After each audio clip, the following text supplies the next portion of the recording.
അത്ര പോലെ പൈസ ഞാൻ 50,000 റുപ്യ ഞാൻ ഒരു പെണ്ണാക്കണമെങ്കിൽ ഒരുപാട് കാലം വേണ്ടേ, അത് എനിക്കാവില്ല.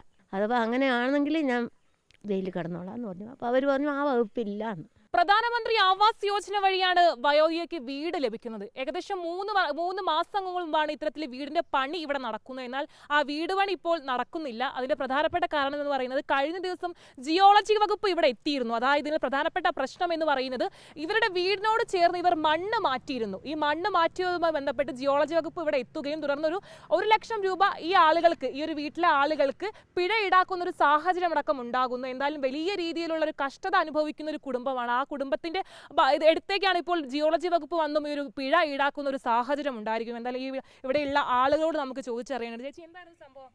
അവർ വന്നിട്ട് നോട്ടീസ് വന്നു, പിന്നെ കാസർഗോഡേക്ക് പോകാൻ പറഞ്ഞു. അങ്ങനെ പോയിട്ട് അവിടുന്ന് ഇത് പറഞ്ഞിട്ടാകുമ്പോൾ പറഞ്ഞു 5 ലക്ഷത്തോളമാണ് ഇതിൻ്റെ കണക്ക്, ചെറിയതൊന്നുമല്ല അവർ പറഞ്ഞത്.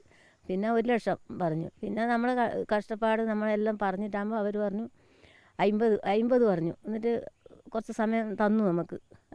അത് അടക്കണം, നിർബന്ധമായിട്ടും അടക്കണം, അല്ലാന്നുണ്ടെങ്കിൽ നിങ്ങൾക്ക് വലിയ വിഷമം വരും. പിന്നീട് കാരണം അപ്പുറത്തെ പറമ്പിലേക്ക് ഇട്ടത് അല്ല, അത് നമുക്ക് അനുമതി ഇല്ലാന്ന്. അങ്ങനെ എടുക്കേണ്ട ഒരു അനുമതി നമുക്കില്ലാന്ന്. അങ്ങനെ ഉണ്ടെങ്കിൽ അത് നിങ്ങൾ ചെയ്യണം എന്നെന്താ ചെയ്യാൻ. ഞാൻ പറഞ്ഞു അറിയില്ല, നമുക്ക് അറിയാതെ അവർ ഇട്ടോന്ന് പറഞ്ഞാൽ വാഴ മണ്ണ് ഇട്ടു, അത്രയേ ഉള്ളൂ. കുറച്ച് കാണുന്നില്ല, ഇത് പിടിക്കുന്ന മണ്ണ് ഇതിൽ തന്നെ ഇട്ടു, ബാക്കിയില്ലത് അങ്ങോട്ട്. അത് ഒരാൾക്കും കൊടുത്തിട്ടൊന്നുമില്ല, ആ വളപ്പിൽ തന്നെ ഉണ്ടത്. അപ്പോൾ അവർ പറയുന്നത് തന്നെ അത് അങ്ങനെ ഇടണമെങ്കിൽ ഒരു ഇത് വാങ്ങണമെന്ന് പഞ്ചായത്തു നിന്ന്. അത് നമുക്കത്ര അറിയില്ല. ഇത്രയും ചെറിയ സ്ഥലത്തിന് അതൊന്നും ഇപ്പോൾ മണ്ണെല്ലാം കൊണ്ടുപോകുന്നതിനല്ലേ ഇതാക്കല്. അതാണ് എനിക്കറിയുന്നത്, അങ്ങനെയാണ്. ആരെങ്കിലും മണ്ണ് പുറത്തേക്ക് കൊണ്ടുപോകുന്നുണ്ടെങ്കിൽ അതിന് എന്തെങ്കിലും ആക്കണമെന്നില്ലേ.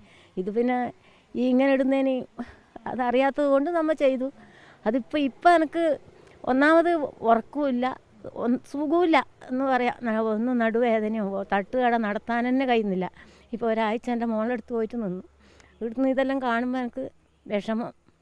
അങ്ങനെ പോയിട്ട് ഇപ്പോൾ രണ്ടാമതും വന്നിട്ട് ഇപ്പോൾ ഒരാഴ്ച തുറക്കുന്നാടി. അത് അടക്കാൻ എനിക്ക് കഴിവില്ല. ഞാൻ ജയിലിൽ കിടക്കണം, ഞാൻ കിടക്കാം. ഞാനത് പറഞ്ഞിന്. ഞാൻ അവരോട് പറഞ്ഞു എനിക്ക് പൈസ അടക്കാനില്ല.